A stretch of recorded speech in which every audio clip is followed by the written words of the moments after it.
दादा को Dada Saheb Phalke award. Current affairs के इस नए सेशन में आप सभी का स्वागत है। आज हम बात करेंगे एक नए टॉपिक पर, दादा साहब फाल्के अवार्ड के ऊपर। तो देख सकते हैं हेडिंग, दादा को दादा साहेब फाल्के अवार्ड। वर्ष 2024 का दादा साहेब फाल्के अवार्ड मिथुन चक्रवर्ती जी को दिया गया है। भारतीय सिनेमा के क्षेत्र में सरकार का सर्वोच्च सम्मान है दादा साहब फाल्के अवार्ड। सिनेमा के क्षेत्र में भारत सरकार द्वारा दिया जाने वाला सर्वोच्च पुरस्कार दादा साहब फाल्के अवार्ड 2024 मिथुन चक्रवर्ती जी को दिया गया है, जिन्हें प्यार से लोग मिथुन दा या दादा के नाम से पुकारते हैं, जिसकी घोषणा 30 सितंबर 2024 को सोमवार को की गई है। केंद्रीय सूचना और प्रसारण मंत्री अश्विनी वैष्णव जी द्वारा इस बात की घोषणा की गई है और इस घोषणा के बाद प्रधानमंत्री मोदी जी ने मिथुन चक्रवर्ती जी को बधाई देते हुए कहा है कि मिथुन एक सांस्कृतिक आदर्श हैं, उन्हें पीढ़ियों से सराहा जाता है। तो इस तरीके से आपको ध्यान रखना है कि वर्ष 2024 का दादा साहब फाल्के अवार्ड किन्हें दिया गया है।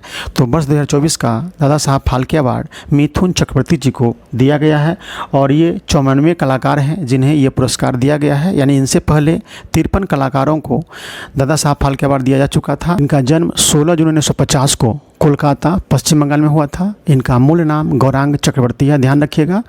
मिथुन चक्रवर्ती जी जिन्हें वर्ष 2024 का दादा साहब फाल्के अवार्ड दिया गया है, इनका मूल नाम गौरांग चक्रवर्ती है और इनकी पत्नी का नाम योगिता वाली है, जिससे इन्होंने 1979 में विवाह किया था। इनके 4 बच्चे हैं, मिमोह चक्रवर्ती, रीमो चक्रवर्ती, नमासी चक्रवर्ती और दिशानी चक्रवर्ती। कलकत्ता के ही विख्यात स्कॉटिश चर्च कॉलेज से केमिस्ट्री में इन्होंने स्नातक की डिग्री हासिल की। भारतीय फिल्म और टेलीविज़न संस्थान पुणे से जुड़े और वहीं से स्नातक भी किया। देखिए, कलकत्ता के ही विख्यात स्कॉटिश चर्च कॉलेज में इन्होंने केमिस्ट्री की पढ़ाई की है और उसके बाद भारतीय फिल्म और टेलीविज़न संस्थान पुणे से जुड़ गए और वहीं से स्नातक भी किया। फिल्म उद्योग में प्रवेश करने से पहले ये नक्सली थे और मार्शल आर्ट में इन्होंने महारत हासिल कर रखी है। मिथुन चक्रवर्ती की उम्र 74 वर्ष। पहली फिल्म मिर्गया 1976 में रिलीज हुई थी और मृणाल सेन द्वारा निर्देशित फिल्म थी। और सबसे बड़ी बात यहाँ बता दें इनके बारे में कि इनकी पहली फिल्म मिर्गया 1976 में जो रिलीज हुई थी, इसके लिए इन्हें सर्वश्रेष्ठ अभिनेता का राष्ट्रीय पुरस्कार मिला था। इस तरीके से भारतीय सिनेमा दुनिया के पहले ऐसे अभिनेता मिथुन चक्रवर्ती हुए जिन्हें पहले ही फिल्म मिर्गया में अच्छे अभिनय के लिए सर्वश्रेष्ठ अभिनेता का राष्ट्रीय पुरस्कार 1977 में मिला था। तो इस तरीके से मिथुन चक्रवर्ती ने अपनी पहली ही फिल्म में रिकॉर्ड बना दिया और भारतीय सिनेमा दुनिया के पहले ऐसे अभिनेता जिन्हें पहली ही फिल्म मिर्गया के लिए सर्वश्रेष्ठ अभिनेता का राष्ट्रीय पुरस्कार 1977 में मिला। तो ये बहुत बड़ा रिकॉर्ड है कि पहली ही फिल्म में इन्हें सर्वश्रेष्ठ अभिनेता का राष्ट्रीय पुरस्कार मिल गया और ये भारतीय सिनेमा के ऐसे पहले अभिनेता हुए जिन्हें पहली फिल्म में अच्छे अभिनय के लिए सर्वश्रेष्ठ अभिनेता का राष्ट्रीय पुरस्कार मिला था।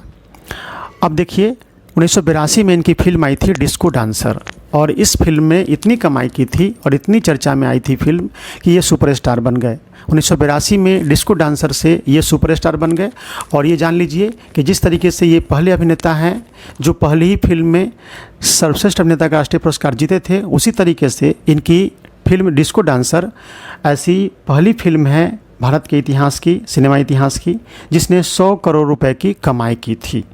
तो देख सकते हैं 100 करोड़ की कमाई करने वाली पहली हिंदी फिल्म बनी थी डिस्को डांसर।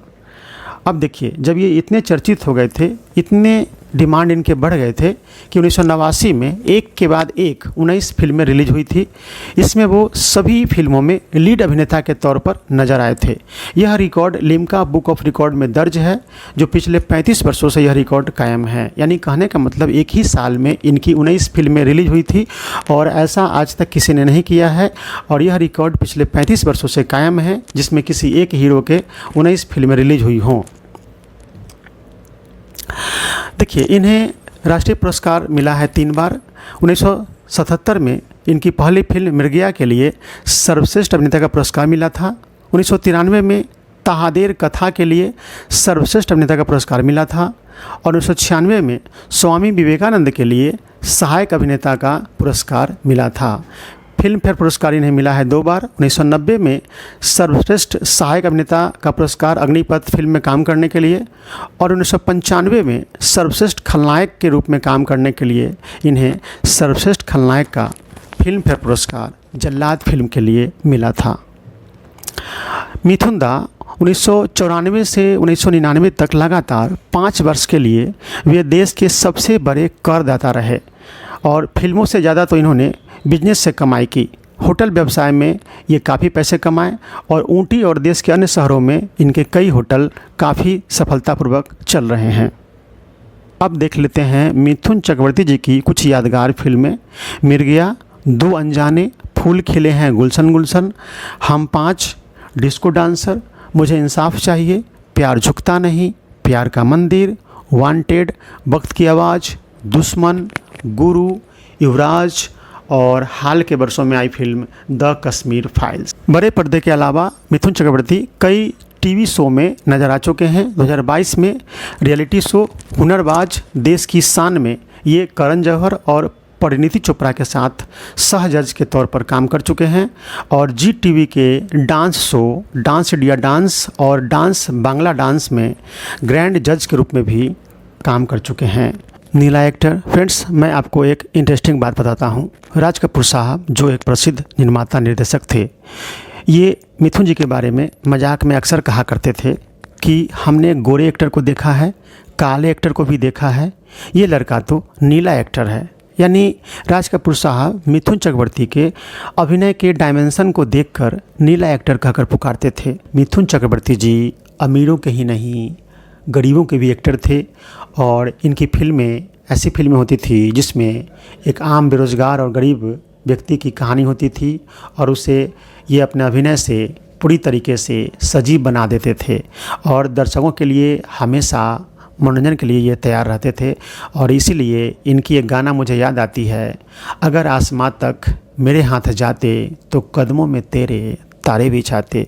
फ्रेंड्स, ये गाना जिन्होंने सुनी है आप कमेंट बॉक्स में बताइए कि ये किस फिल्म का गाना है। अगले वीडियो में बात करेंगे कि दादा साहब फाल्के अवार्ड क्या है, इसकी शुरुआत कब हुई थी, दादा साहब फाल्के कौन थे जिनके नाम पर भारत सरकार ने इस पुरस्कार की शुरुआत की थी और अब तक कितने लोगों को दादा साहब फाल्के अवार्ड मिल चुका है। तो फ्रेंड्स, इस वीडियो में इतना ही। अब मिलते हैं अगले वीडियो में। अगर हमारा प्रयास आपको अच्छा लग रहा हो तो इस वीडियो को लाइक कर दीजिए और जिन लोगों ने अभी तक चैनल सब्सक्राइब नहीं किया है वो सब्सक्राइब कर दीजिए। तो मिलते हैं अगले वीडियो में। बहुत बहुत धन्यवाद।